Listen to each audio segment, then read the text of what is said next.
प्रधानमंत्री नरेंद्र मोदी आज नई दिल्ली में कर्तव्य पथ का करेंगे उद्घाटन। इंडिया गेट पर नेताजी सुभाष चंद्र बोस की प्रतिमा का भी करेंगे अनावरण।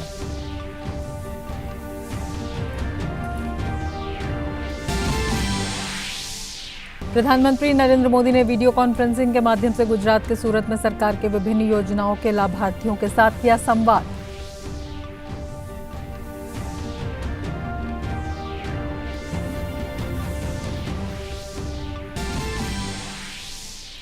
केंद्रीय गृह एवं सहकारिता मंत्री अमित शाह ने नई दिल्ली में राज्य सहकारिता मंत्रियों के 2 दिवसीय राष्ट्रीय सम्मेलन को किया संबोधित। कहा, पैक्स को बनाना होगा बहुउद्देश्य। देश में 65,000 पैक्स का क्रियान्वयन सुचारू रूप से जारी।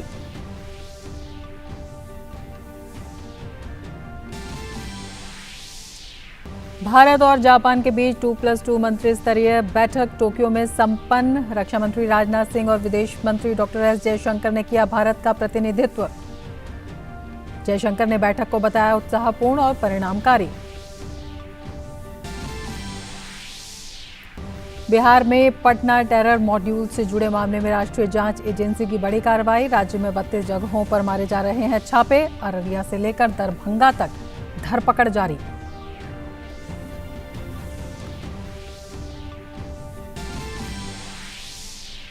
और ओडिशा में होने वाले 2023 हॉकी विश्व कप का शेड्यूल हुआ जारी। 16 टीमों के बीच होगी भिड़ंत। भारत, इंग्लैंड, स्पेन और वेल्स के साथ एक ही ग्रुप में।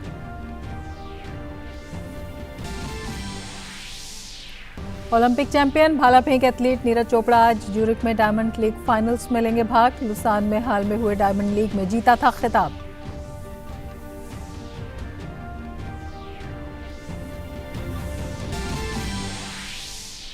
यूएस ओपन टेनिस के महिला एकल में पोलैंड की इगा स्वातक ने सेमीफाइनल में बनाई जगह। सवालेंका से होगी भिड़ंत। वहीं पुरुष वर्ग में रूस के आंद्रे रूबलेव हुए बाहर। अमेरिका के फ्रांसिस टिफो ने बनाई सेमीफाइनल में जगह। नमस्कार, टीवी न्यूज में आपका स्वागत है। मैं हूं रमती आगे। लेंगे समाचार विस्तार से। प्रधानमंत्री नरेंद्र मोदी आज सेंट्रल विस्टा के राष्ट्रपति भवन से इंडिया गेट के मार्ग कर्तव्य पथ का उद्घाटन करेंगे। इस मार्ग को सत्ता के केंद्र का प्रतीक के रूप में इसके पूर्ववर्ती नाम राजपथ को बदलकर कर्तव्य पथ किया गया है। अब ये नाम जन साधारण की भागीदारी और सशक्तिकरण को दर्शाता है। इस पूरे मार्ग को मोदी सरकार की महत्वाकांक्षी सेंट्रल विस्टा पुनर्विकास परियोजना के अंतर्गत पुनर्निर्मित किया गया है।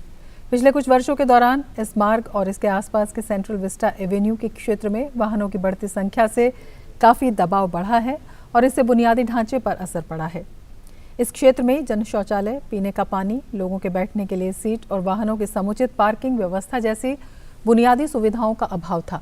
साथ ही गणतंत्र दिवस परेड और अन्य राष्ट्रीय कार्यक्रमों को इस प्रकार से आयोजित किए जाने चाहिए ताकि लोगों की आवाजाही पर कम से कम बाधित हो और आम जनता को होने वाली परेशानी को कम किया जा सके। इन्हीं चिंताओं को ध्यान में रखकर इस मार्ग का पुनर्विकास किया गया है। इस अवसर पर पीएम मोदी इंडिया गेट पर नेताजी सुभाष चंद्र बोस की प्रतिमा का भी अनावरण करेंगे। इंडिया गेट के पास छतरी के नीचे 28 फीट ऊंची ग्रेनाइट की प्रतिमा स्थापित की गई है। ये प्रतिमा पूरी तरह हस्तनिर्मित है और इसके निर्माण में पारंपरिक तकनीकों और आधुनिक उपकरणों का उपयोग किया गया है। नेताजी सुभाष चंद्र बोस की ये प्रतिमा उनके होलोग्राम प्रतिमा के स्थान पर स्थापित की गई है। प्रधानमंत्री नरेंद्र मोदी ने इस वर्ष जनवरी में नेताजी की 125वीं जयंती के अवसर पर इस होलोग्राम प्रतिमा का अनावरण किया था। ये कदम अमृतकाल में प्रधानमंत्री के नए भारत के लिए 5 प्रण में से दूसरे प्रण औपनिवेशिक मानसिकता से मुक्ति के अनुरूप है। 68 से वो जगह खाली था और जॉर्ज 5 का स्टैचू था। मतलब काफ़ी दिन से वो जगह इंतज़ार कर रहा था कि सुभाष जी का स्टैचू वहाँ पर आएगा, क्योंकि हम स्टैचू नहीं लगा रहे हैं। और चल सुभाष जी स्टैचू का बात अलग है। सुभाष जी का स्टैचू जो लग रहा है, भारत गौरवान्वित हो रहा है। प्रधानमंत्री नरेंद्र मोदी ने आज वीडियो कॉन्फ्रेंसिंग के माध्यम से गुजरात के सूरत में सरकार के विभिन्न योजनाओं के लाभार्थियों के साथ संवाद किया।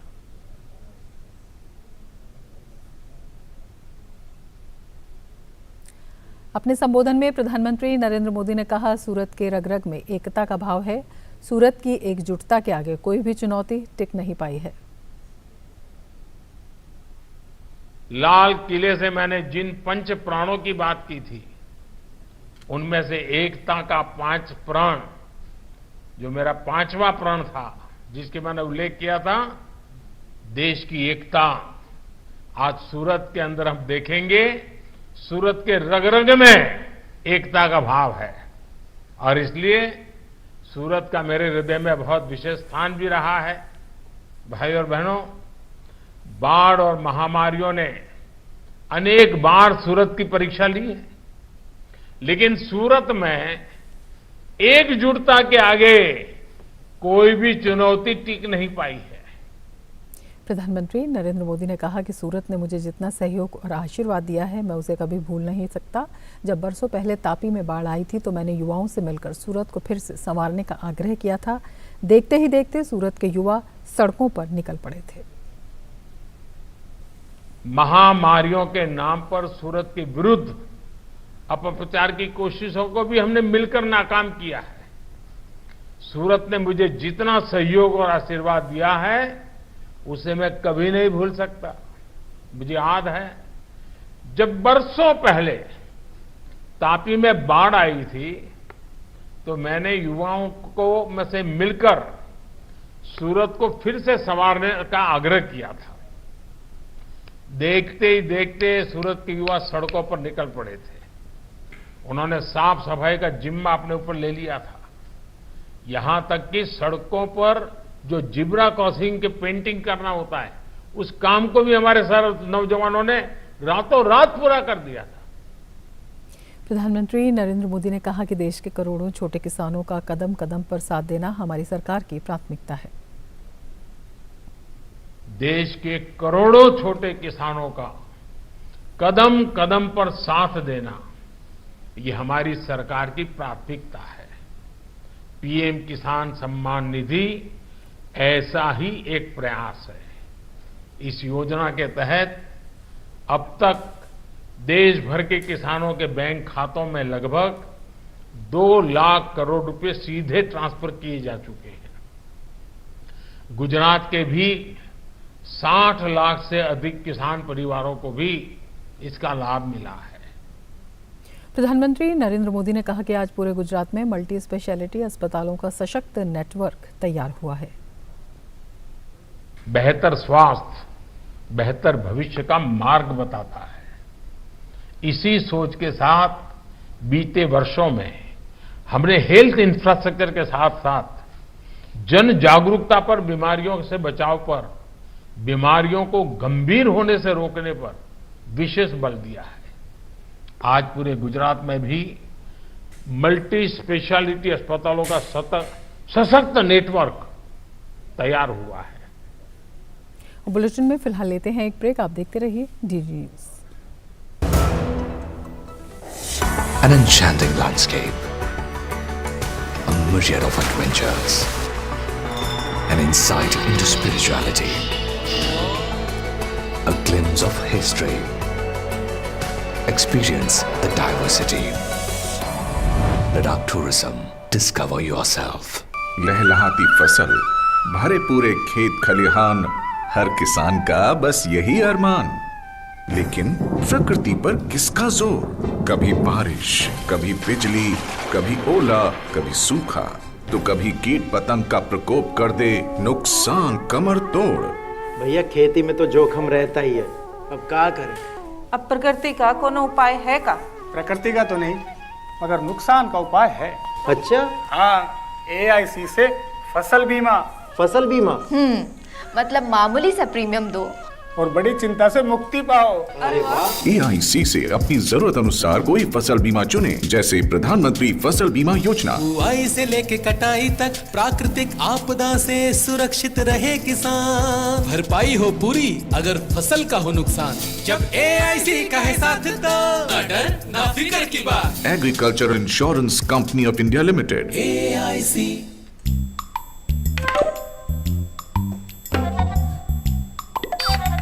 आप पूरी तरह स्वस्थ रहना चाहती हैं या कुछ कम? पूरी तरह? तो खरीदते समय पूरी बात देखिए ना, +F का निशान। +F? रोज के खाने में कई पौष्टिक तत्वों की कमी रह ही जाती है, जिसका असर हमारे शरीर, दिमाग और उसकी वजह से पढ़ाई, रोजी रोटी, तरक्की हर चीज पे पड़ता है। आपकी भी। इतना खाता हूँ तब भी कमी? संपूर्ण पोषण की। इसलिए आटा, चावल, नमक, तेल और दूध खरीदते समय प्रोडक्ट पे +F के निशान पे नजर रखिए।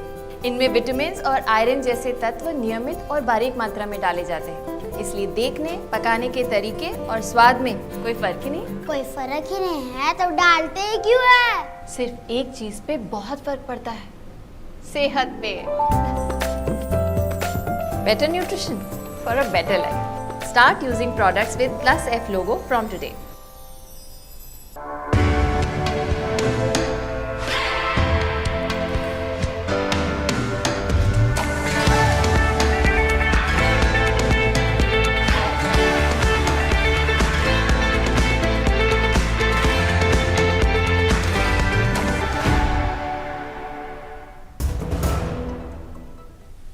केंद्रीय गृह एवं सहकारिता मंत्री अमित शाह ने नई दिल्ली में राज्य सहकारिता मंत्रियों के 2 दिवसीय राष्ट्रीय सम्मेलन का उद्घाटन किया। सम्मेलन में केंद्रीय सहकारिता राज्य मंत्री श्री BL वर्मा और देश के सभी राज्य सरकारों और केंद्र शासित प्रदेशों के सहकारिता मंत्री, अतिरिक्त मुख्य सचिव, प्रमुख सचिव, सहकारिता रजिस्ट्रार और प्रतिनिधि भाग ले रहे हैं। सम्मेलन को संबोधित करते हुए अमित शाह ने कहा कि आज 50 वर्षों के बाद हमें समय के हिसाब से बदलाव की जरूरत है। इसे ध्यान में रखते हुए नई सहकारिता समिति का गठन किया गया है। हमारे यहाँ सहकारिता ये कोई नया विचार, नया कंसेप्ट नहीं है।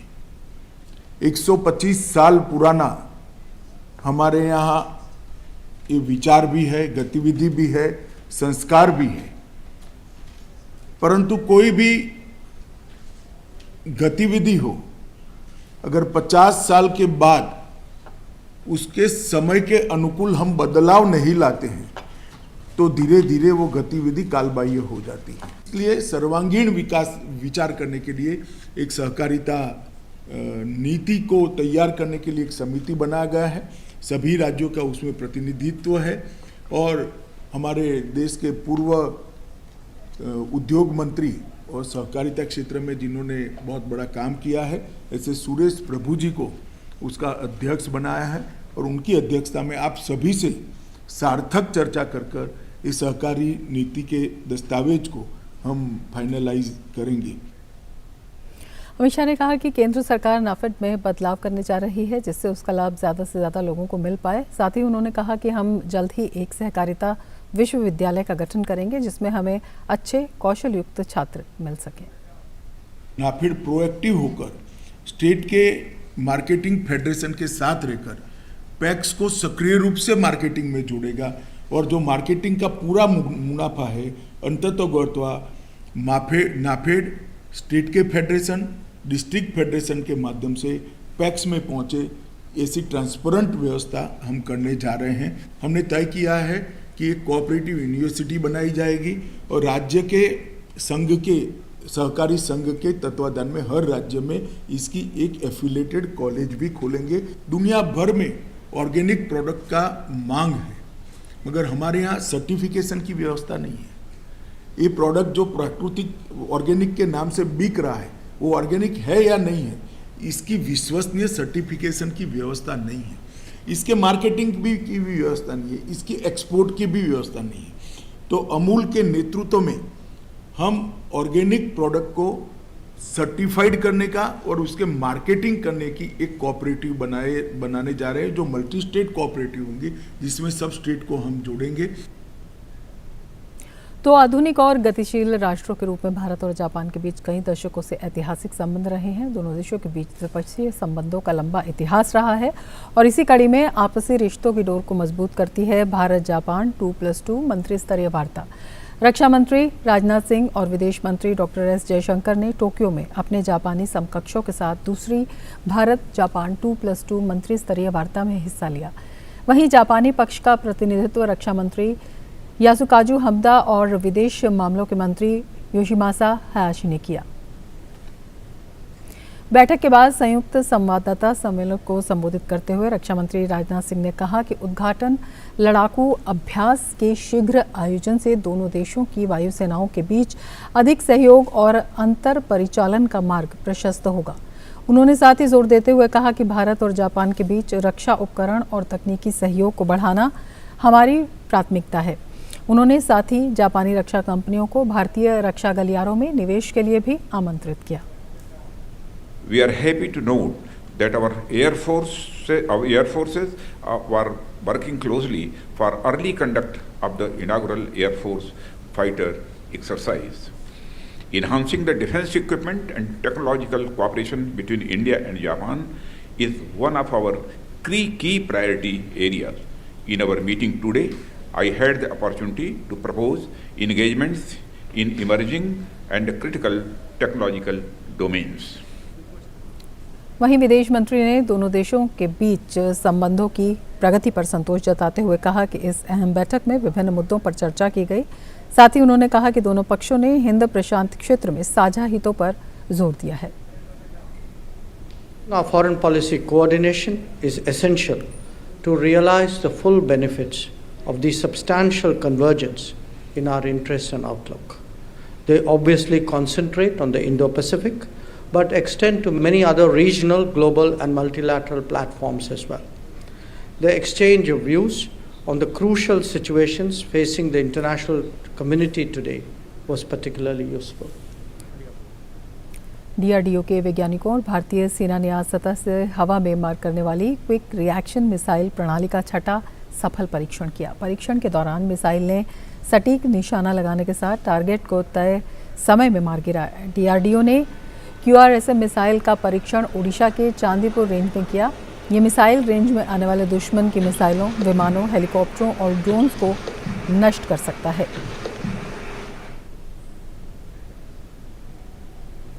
आदिवासी बहुल और नक्सल प्रभावित जिला दंतेवाड़ा विकास के पैमाने पर देश के दूसरे जिलों से काफ़ी पीछे छूट गया था, लेकिन केंद्र सरकार ने 2018 में देश के पिछड़े जिलों को विकास करने की महत्वाकांक्षी योजना आकांक्षी जिलों में दंतेवाड़ा को शामिल किया, जिसके बाद इस जिले में कई विकास योजनाओं की शुरुआत की गई। ऐसी ही एक कोशिश के तहत जिले की महिलाओं को आत्मनिर्भर बनाने के लिए गारमेंट फैक्ट्री में काम दिया गया। देखिए दंतेवाड़ा की ज़मीनी हकीकत से जुड़ी ये खास रिपोर्ट।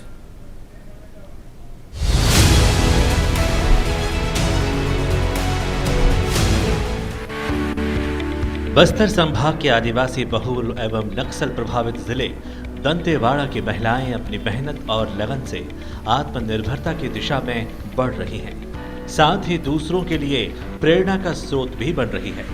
देश के सबसे पिछड़े जिलों में गिने जाने वाले दंतेवाड़ा को 2018 में केंद्र सरकार ने आकांक्षी जिलों में शामिल किया था, जिसके बाद जिले में कई विकास योजनाएं चलाई जा रही हैं, जिससे धीरे धीरे जिले की तस्वीर बदलती जा रही है।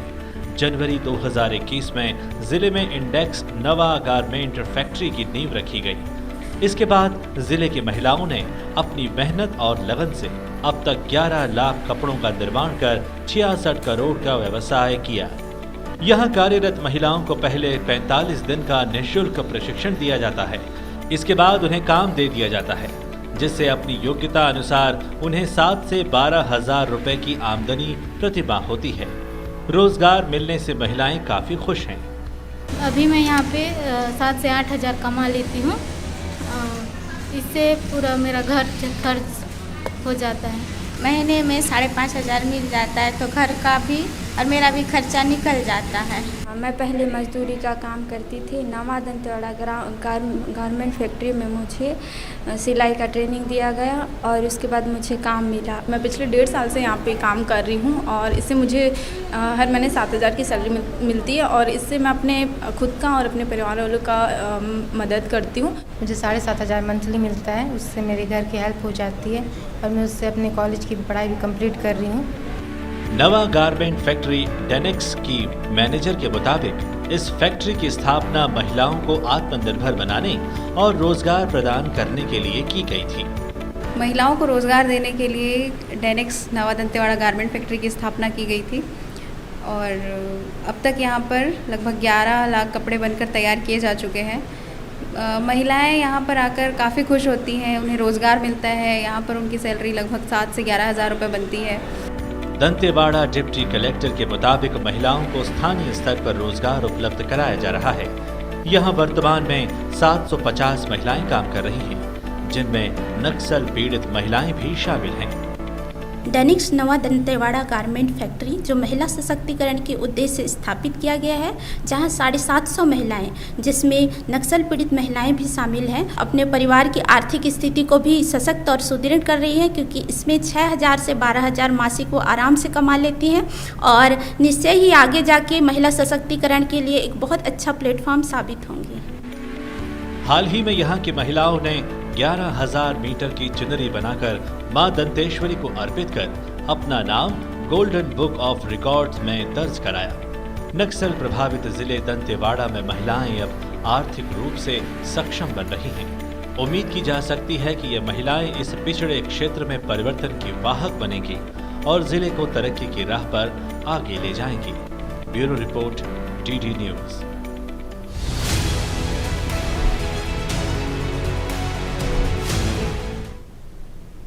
भाजपा नेता सुधांशु त्रिवेदी ने दिल्ली की आप सरकार पर कहा है कि कट्टर ईमानदार का दावा करने वाले का दागी किरदार अब साफ हो गया है। उन्होंने कहा कि आपका सच आज जनता के सामने आ चुका है।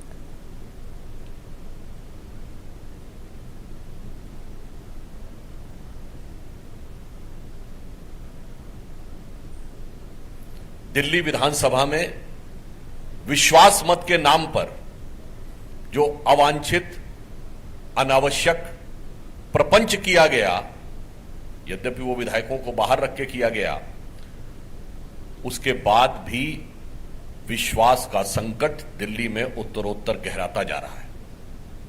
भाजपा नेता सुधांशु त्रिवेदी ने आज दिल्ली सरकार पर भ्रष्टाचार के आरोप लगाते हुए कहा कि दिल्ली के मुख्यमंत्री अरविंद केजरीवाल अपने बयान के लिए माफ़ी मांगे। साथ ही उन्होंने कहा कि स्टिंग में जो तथ्य सामने आए हैं वो बातें बहुत गंभीर हैं।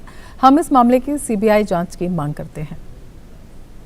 स्टिंग के प्रकाश में आने के बाद भी, कई दिन गुजरने के बाद भी जिस प्रकार की छलपूर्ण निष्क्रियता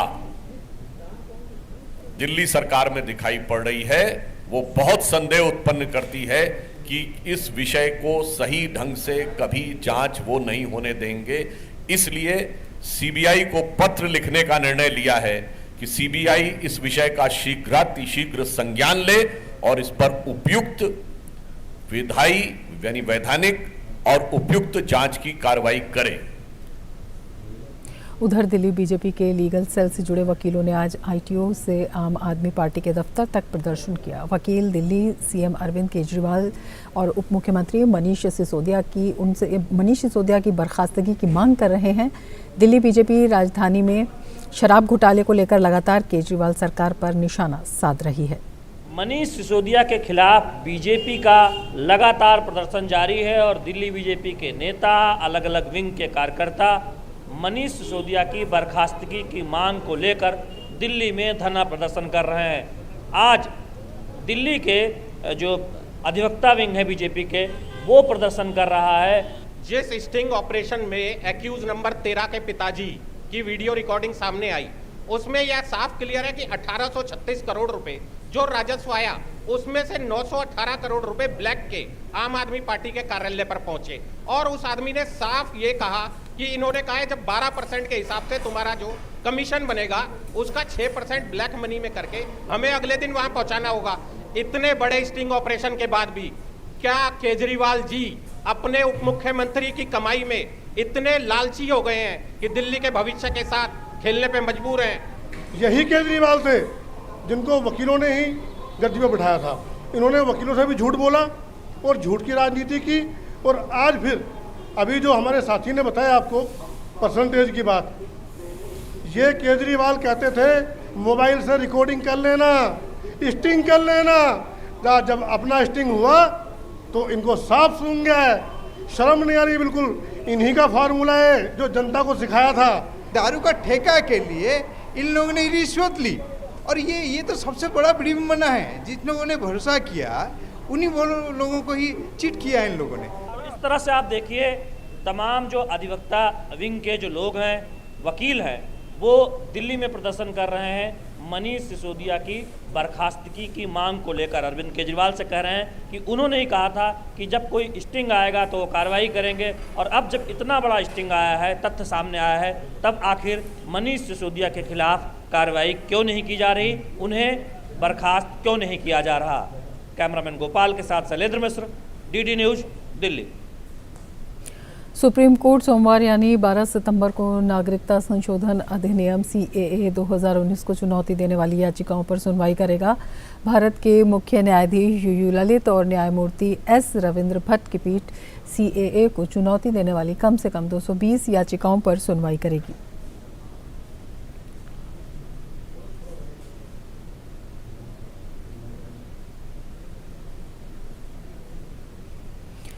वित्त मंत्री निर्मला सीतारमण ने IMF के प्रबंध निदेशक क्रिस्टीना जॉर्जिवा के साथ मुलाकात कर G20 और क्रिप्टो रेगुलेशन पर चर्चा की।